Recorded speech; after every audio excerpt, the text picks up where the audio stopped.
Olá, eu sou Laura Lopes do Salão Sem Crise.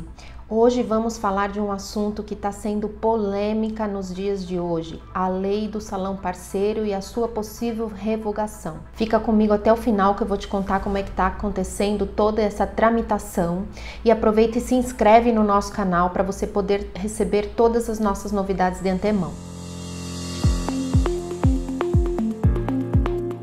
A lei do salão parceiro é uma lei de 2016, é uma lei que veio para agregar infinitamente benefícios para o segmento de beleza. Quando eu falo infinitamente, é infinitamente mesmo, pessoal. Eu nunca vi uma lei conseguir abranger e contemplar tanto a realidade de um setor quanto do segmento de beleza. Ela veio regulamentar uma relação que existia entre os profissionais e os salões de beleza, que era informal, porque afinal de contas, a maioria dos profissionais do segmento de beleza, eles são de espírito autônomo, eles são empreendedores, eles não se enquadram na legislação CLT. Primeiro porque o profissional gosta de ter liberdade para fazer curso, para poder viajar, para dar treinamento, para receber treinamento, ter horários diferenciados para atender as suas clientes no horário que assim elas desejarem. Eles gostam de trabalhar a sua própria agenda, de ter liberdade. Então isso é a grande maioria. E os donos de salão, por sua vez, não gostam de profissionais que queiram o sistema CLT. Porque quanto mais o profissional produzir, mais dinheiro para ele e para o salão ele traz. Então, quando o profissional eventualmente tem uma característica de ficar um pouco mais acomodado com o sistema CLT, não é tão bom para o salão. O salão gosta de profissional empreendedor, de profissional vendedor e, por sua vez, o profissional gosta de ser empreendedor e gosta de ser autônomo. Então, essa lei ela veio regulamentar algo que existia, que na prática existia, mas que ficava informal.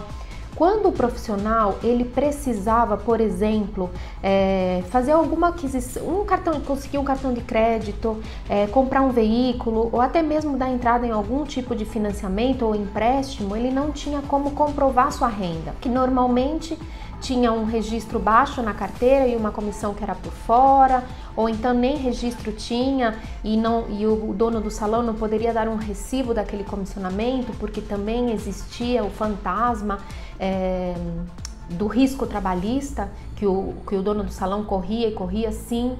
Então essa lei ela veio dizer que esses dois vamos chamar assim, participantes do setor, o salão e o profissional, eles podem ser parceiros. Um pode prestar serviço para o outro através de um contrato de prestação de serviços, desde que os dois sejam dois CNPJs, né? Então, no caso do profissional, ele pode ser um CNPJ ou ele pode ser um microempreendedor individual, e o salão normalmente, na grande maioria dos casos, é um CNPJ dentro da categoria de impostos simples da nossa tributação. Então, esses dois, ainda que tivessem a mesma atividade fim, por exemplo, eu sou cabeleireira, dona do salão e presto serviços de escova, e a Maria, que vai trabalhar comigo no salão, também presta serviços fazendo escova. Os dois têm a mesma atividade fim, e isso pode acontecer dentro da lei do salão parceiro. Quais são os principais benefícios que essa lei trouxe para o nosso mercado?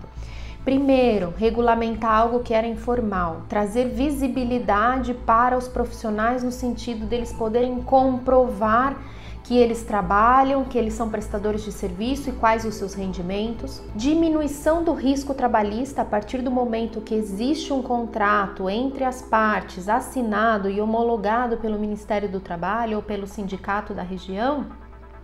Esse contrato ele faz com que a situação seja regulamentada e haja mínimo risco trabalhista ou praticamente zero risco trabalhista se todas as etapas da contratação via salão parceiro foram seguidas. Outra coisa é que antes o salão ele recolhia impostos sobre tudo que ele faturava, independente do quanto ele pagava para José, para Maria, para o Pedro.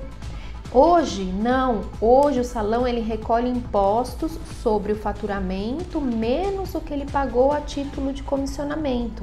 Então se ele paga 50%, só para arredondar, pessoal, para os profissionais dele, então ele vai pagar em metade dos impostos, porque se ele faturou 10 mil e pagou 5 mil Para os profissionais, ele só vai pagar imposto sobre os 5.000 restantes e não sobre 10 como era antes.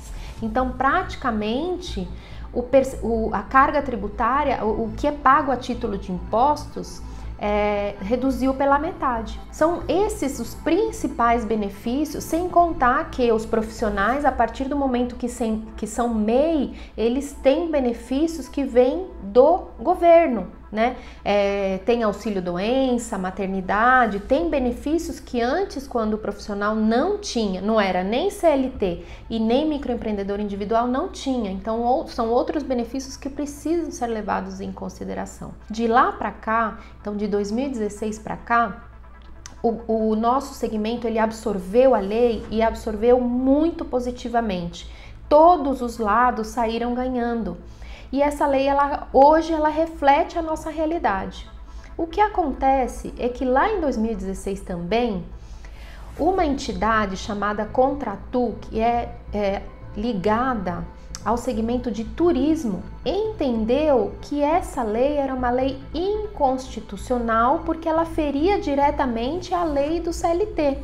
Como se o mercado de beleza tivesse encontrado uma brecha para burlar a CLT. Na verdade, não foi nada disso e essa entidade não nos representa. Eles não entendem, não conhecem a realidade do segmento de beleza. Eles apresentaram, então, uma ação contrária à lei, pedindo que a lei fosse revogada por ela ser inconstitucional. Então, eles entraram com uma ADI, Ação Direta de Inconstitucionalidade, de número 5625. Se vocês quiserem acompanhar, eu vou deixar aqui embaixo o link, que vocês entram direto na página do STF e aí vocês colocam esse número 5625 e vocês podem acompanhar o andamento do processo. Antes de falar sobre o status, eu vou dar a minha opinião sobre a lei, embora eu já tenha dito diversos benefícios, eu sou absolutamente favorável a essa lei. Ela é uma lei que ela é de inclusão, ela não é excludente, ou seja, se existe um profissional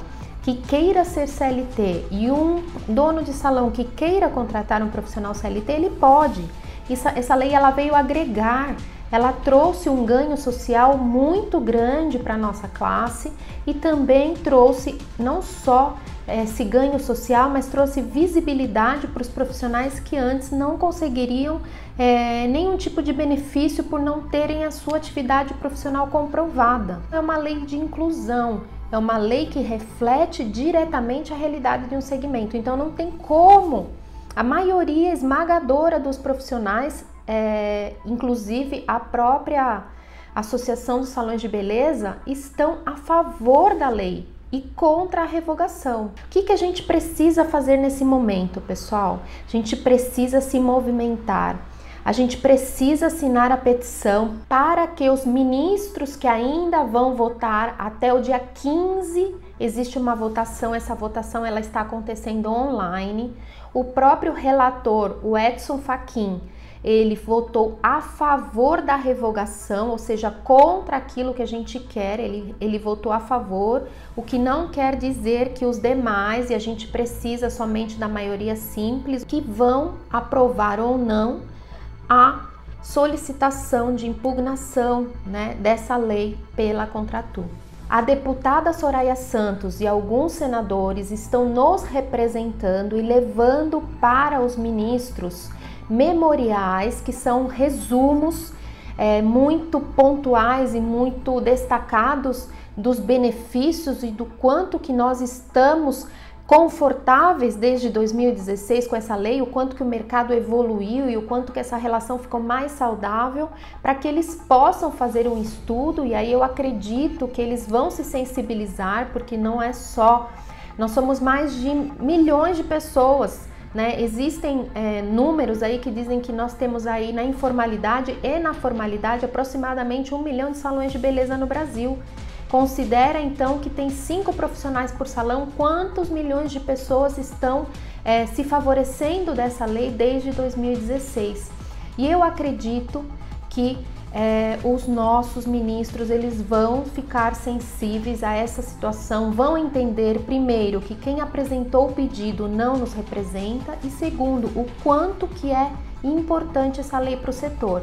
O que pode acontecer ainda é que esse pedido ele saia do online. Hoje a gente consegue acompanhar a votação online, por enquanto a gente só tem o voto do relator, o Fachin, que votou contra a lei, mas os demais têm até o dia 15 para votar, mas pode acontecer, por se tratar de uma ADI, né, que é uma ação direta de inconstitucionalidade, que ele saia do online e vá para o físico. O que é melhor, primeiro, para que a gente tenha mais tempo para esses ministros se prepararem e estudarem o caso para poder fazer uma votação consciente. Do dia 5 para cá, e aí a gente teve um final de semana no meio, então ontem principalmente, todos os meios de comunicação noticiaram a respeito dessa ação e nós estamos acompanhando. Então tem a Associação dos Salões de Beleza, tem várias entidades, tem os principais cabeleireiros e profissionais de beleza que já se manifestaram a favor da lei.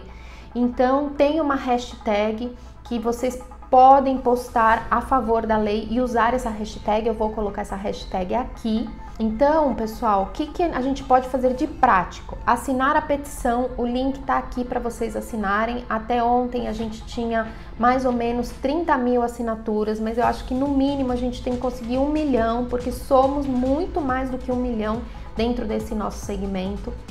Postar fotos, postar artes, usando a hashtag, para sensibilizar o STF em prol da nossa causa. A lei ela é favorável para nosso setor, a lei ela é importante, e uma entidade que não está inserida no nosso meio, que não entende da nossa realidade, não pode entrar ou não pode ser ouvida no sentido de declarar uma lei inconstitucional apenas porque ela não segue a tradicional CLT. Antes de 2016, os profissionais de beleza eram invisíveis para a Receita Federal, para os bancos, para os financiamentos. Hoje eles têm voz ativa, hoje eles têm muitas conquistas em função dessa lei.